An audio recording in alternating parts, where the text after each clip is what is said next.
Look, I know my brother's funeral's today, but I can't make it. I gotta do an episode. I don't care if it's my fault. He shouldn't have been in the road. Oh, hello there. Didn't hear you come in. This is that obnoxious guy with the Indiana Jones hat, here to answer your questions.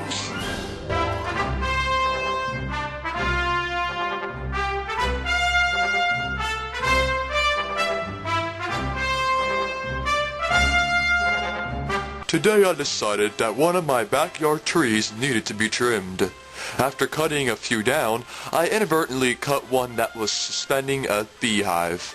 Now I am being chased by a swarm of angry bees. What should I do?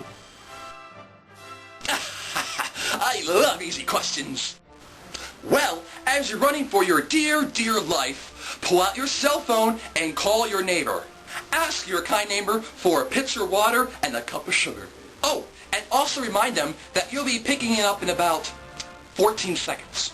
As you run up to their front door, take the cup of sugar and pour it into the pitcher. Remember, it's shaken, not stirred. Next, take the pitcher of water and proceed to dump it onto your neighbor's head.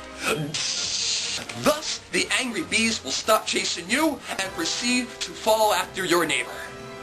Now, your neighbor might be a tad annoyed at you, so remember to bake them a cake the very next day. A stranger is offering me candy. Yeah. A stranger is offering me candy. Should I accept? No? Unless it's German chocolate. Nothing on earth compares to German chocolate. Mmm, yummy. Germans. I mean, German chocolate. So, if I were in your situation, I would definitely take the risk of being kidnapped if there is a chance you might get German chocolate. After all, life isn't worth living unless you have a little German chocolate once in a while.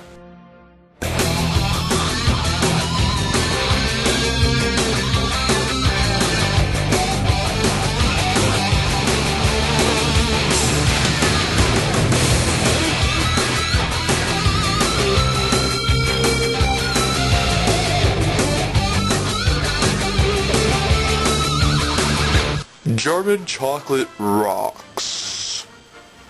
Yeah. We live in dangerous times. How do I know a terrorist when I see one? Don't worry, I know exactly how to spot terrorists. There are many characteristics that are always possessed by those who want to terrorize others.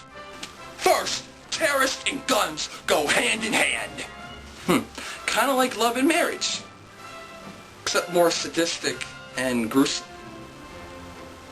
So, if you know someone who has a gun or owns a gun, they are terrorists.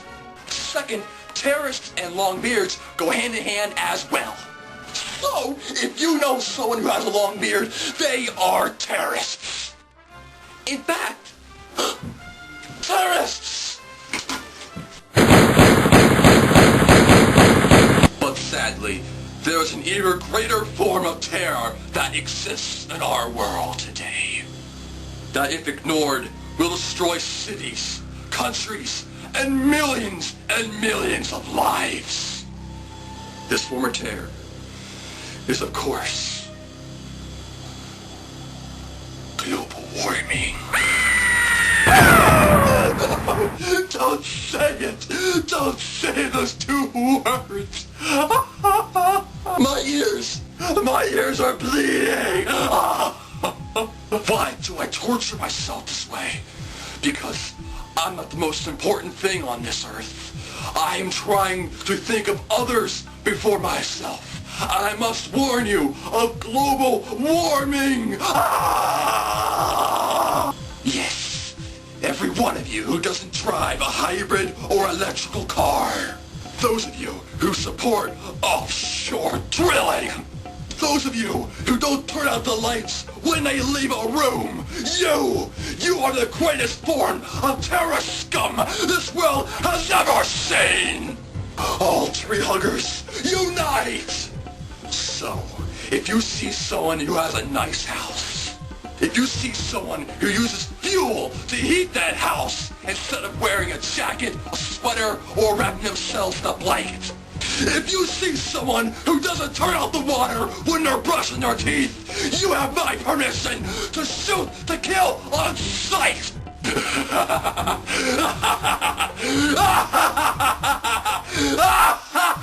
Yeah. This is that obnoxious guy with the Indiana Jones hat, here to answer your questions! Yeah, can we just, like, rearrange the funeral for, like, next week sometime? How about next Thursday? That's good for me.